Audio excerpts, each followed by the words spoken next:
Welcome back. আশা করছি সকলে ভালো আছেন এবং সুস্থ আছেন। আজ আমি আপনাদেরকে যে ঘটনাটি শোনাতে যাচ্ছি সেটি আমাকে পাঠিয়েছে সৌমিক। যে ঘটনাটি পাঠিয়েছে সেই পবিত্র স্থান যেখানে মায়ের কৃপা আছে, ঘটনাটি তারাপীঠকে কেন্দ্র করে। বলে রাখা ভালো, তারাপীঠ যেখানে সতীর দেহের অংশ পতিত হয়েছিল, আর সেখানেই মা তারা বসবাস করেন।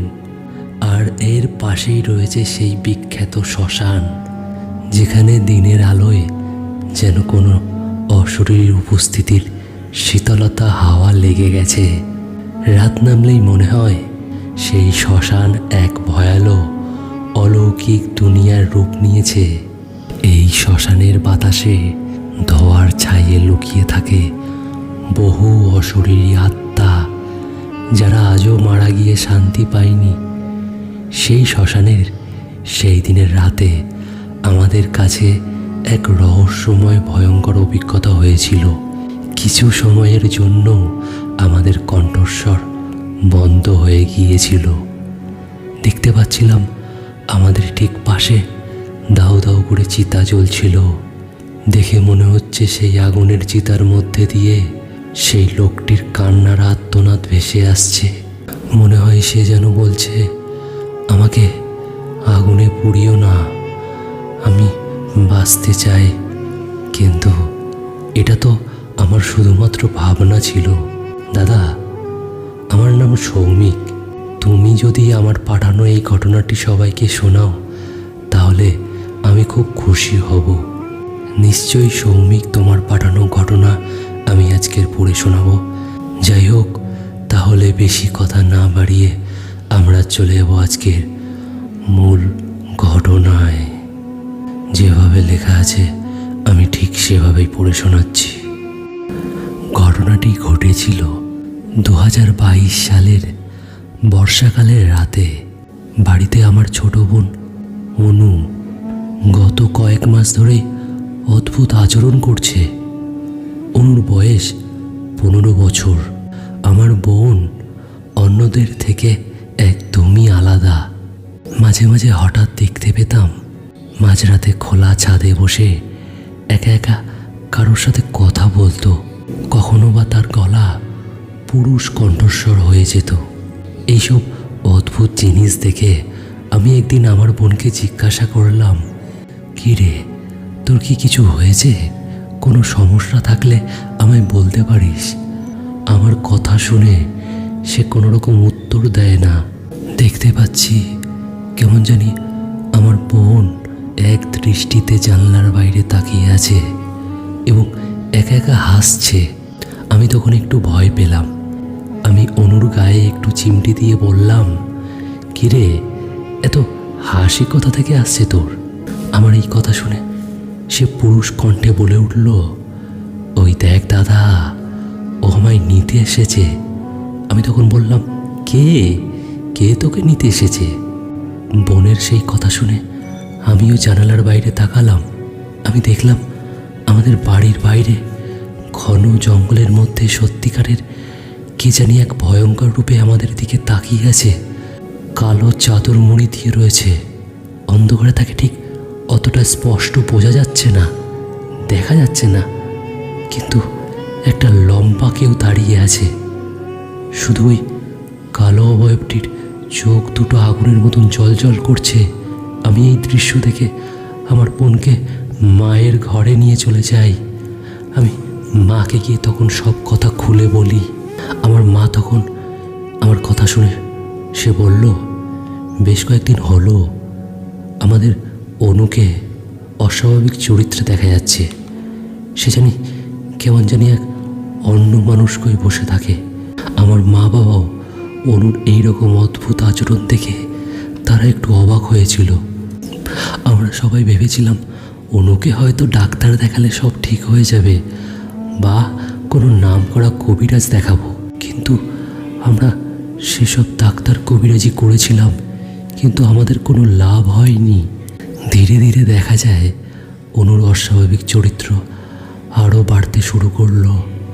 তখন আমাদের পরিবারের এইরকম অদ্ভুত অবস্থা দেখে আমাদের পাশের বাড়ির এক কাকিমা আমাদেরকে বলল, তোমরা একবার মা তারার কাছে পুজো দিয়ে এসো, স্বয়ং মাই পারেন সব অশুভ শক্তির বিনাশ করতে। আর তাছাড়াও আমি অনেক লোকের মুখেই শুনেছি তারাপীঠের মা খুবই জাগ্রত, সবার জীবনে উনি শান্তি এনে দেয়। এই কথাটা শুনে আমরা তখন ভাবলাম, হ্যাঁ সত্যি, তারাপীঠে গেলে হয়তো আমাদের সব ঠিক হয়ে যাবে। তখন আমাদের পাশের বাড়ির সেই কাকিমার কথা শুনে আমরা অনুকে সাথে নিয়ে তারাপীঠের উদ্দেশ্যে বেরিয়ে পড়লাম। বেশি দেরি করলাম না। এরপর বেশ কিছুক্ষণ গাড়ি জার্নি করার পর আমরা তারাপীঠে পৌঁছে গেলাম। তারাপীঠের মন্দিরে প্রবেশ করার সময়ই অনুর কেমন একটা অস্বাভাবিক অনুভব করছিল। সে বলছিল, মা বাড়ি চলো, এখানে আমার একদমই ভালো লাগছে না। তখন সে মাথার চুল খুলে রেখেছিল। আমার মা তখন অনুকে দেখে বলল, কিরে, তোর মাথার চুলগুলো ওই রকম খোলা অবস্থায় রেখেছিস কেন, বেঁধে নে। অনু তখন এই কথা শুনে একটু বিরক্ত বোধ করল। তখন দেখলাম মন্দিরের ভক্তদের ভিড়ের মধ্যে কেমন জানি এক শীতল হাওয়া বয়ে যাচ্ছে।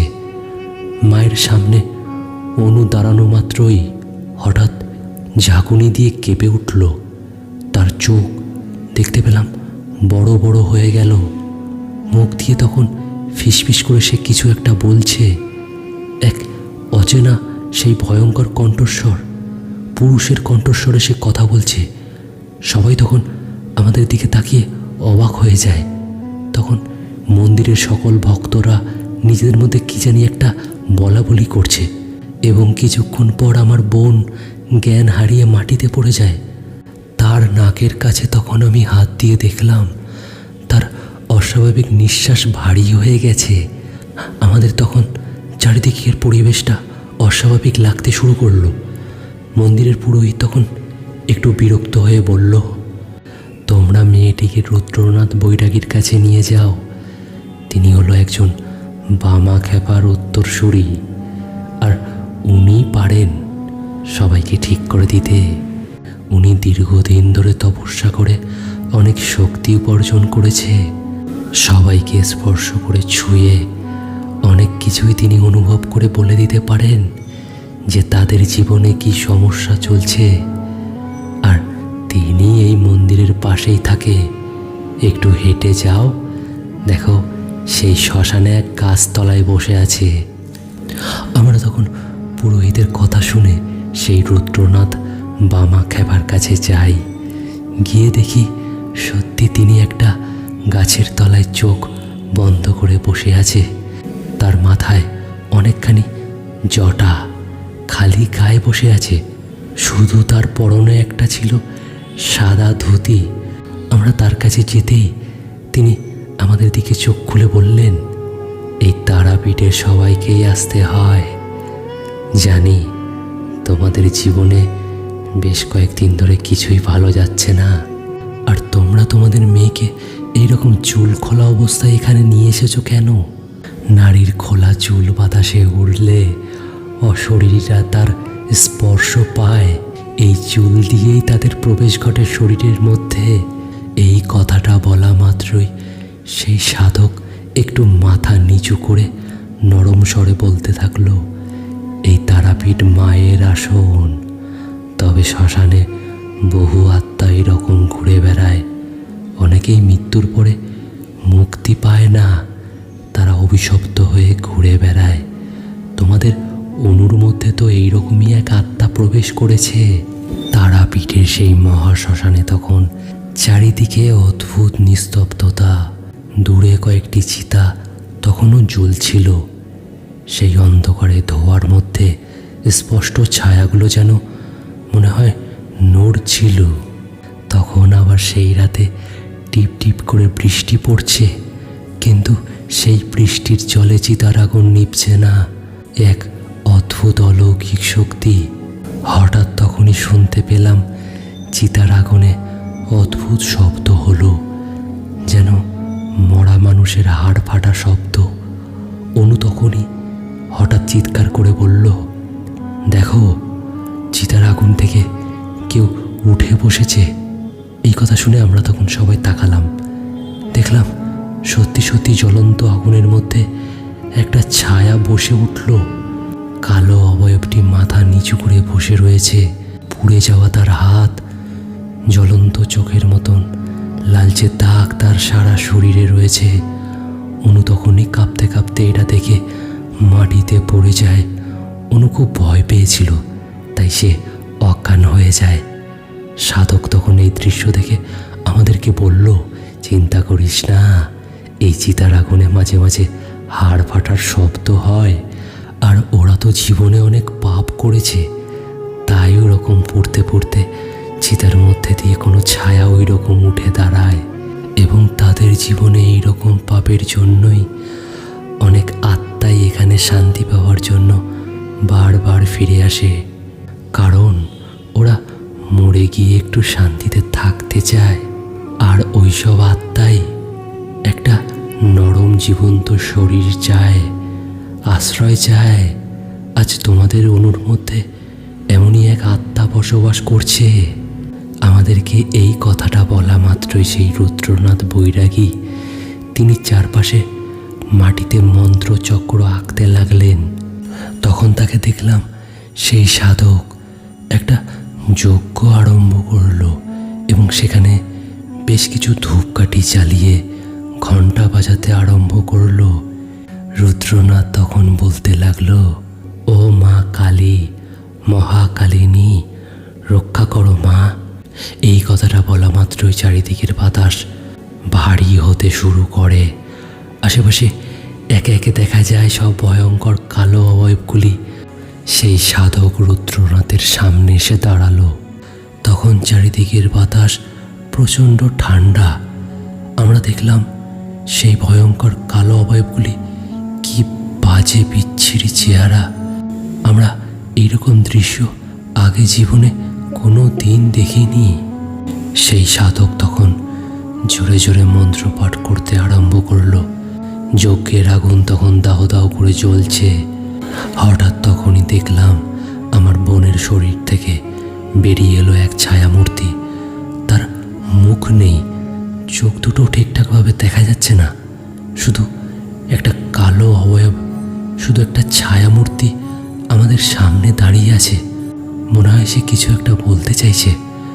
সেই সাধক তখন কালো অবয়বটিকে দেখা মাত্রই বজ্রকণ্ঠে চিৎকার করে উঠলেন এবং বললেন, তোরা তোদের জায়গায় ফিরে যা, মা তারার আদেশ রয়েছে, তোদের এখান থেকে চলে যেতে হবে, তোরা ওই মেয়েটির শরীর ছেড়ে দে।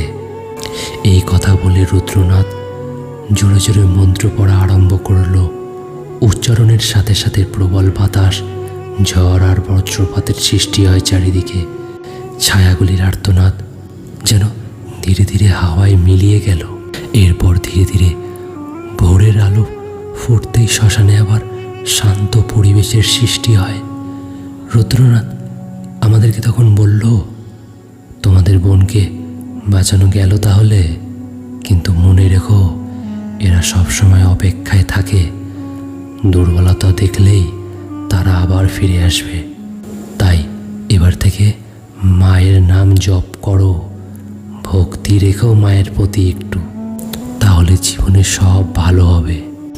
এই কথাটা বলে সেই সাধক তখন একটু মাটি হাতে নিয়ে একটা কাপড়ের মধ্যে বেঁধে দিল। বলল, যা, এইটা নিয়ে গিয়ে তোদের বাড়ির সামনে টানিয়ে রাখবি, তাহলে কোনো অশরীরী শক্তি তোদের বাড়ির মধ্যে প্রবেশ করতে পারবে না। এই কথাটা শোনা মাত্রই আমরা সেখান থেকে বেরিয়ে গেলাম। আমরা বাড়ি ফেরার জন্য রাস্তার পাশে অপেক্ষা করছি কখন গাড়ি আসবে আর তাড়াতাড়ি গাড়িতে উঠে বাড়ি ফিরে যাব। কিছুক্ষণ পর একটা বাস আমাদের সামনে এসে দাঁড়ালো। তখন আমরা বাসে উঠে গেলাম, কিন্তু বাসের জানালার বাইরে তাকিয়ে আমি দেখতে পেলাম তারাপীঠের মন্দিরের ঠিক পাশেই এক নারী ছায়া দাঁড়িয়ে আছে। দীর্ঘ খোলা চুল, সাদা শাড়ি। এটা দেখা মাত্রই গাড়িটা তখন চলতে আরম্ভ করলো। কিন্তু সৌমিকের মনে এখনো অনেক সন্দেহ রয়ে গেছে। সে তখন ভাবতে লাগলো সব কিছু এখনো শেষ হয়নি। তো বন্ধুরা, এই ছিল আজকের ঘটনা। ঘটনাটি শুনে তোমাদের কি মনে হয়? এই আত্মারা কি কখনো পুরোপুরি মুক্তি পায়? তোমরা কি কখনো তারাপীঠে গিয়ে এমন অশরীরীর উপস্থিতি টের পেয়েছো? কমেন্ট করে জানিও। আর এই ঘটনাটি ভালো লাগলে অবশ্যই একটা লাইক করে দিন, কমেন্ট করুন এবং শেয়ার করুন। ততক্ষণে শুভরাত্রি, ভালো থাকবেন।